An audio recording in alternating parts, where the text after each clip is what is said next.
Stop worrying, instead, start creating. Why? Let me break this into a few parts.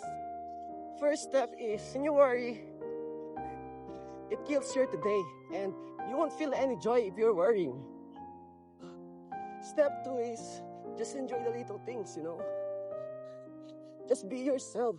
Being authentic nowadays is rare, so just be you.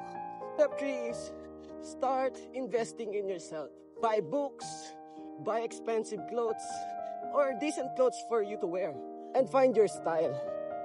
Step 4 is, invest in your health. Health is wealth. So start investing on gym, subscription, buy nutritional foods, start improving yourself. Never hesitate on investing on yourself. Invest on people that will add value to your life. They're the most special people, will give value to you, help you in your toughest times. And last step is, just believe in God and trust His plans, because when the time is right, the Lord will make it happen, God bless.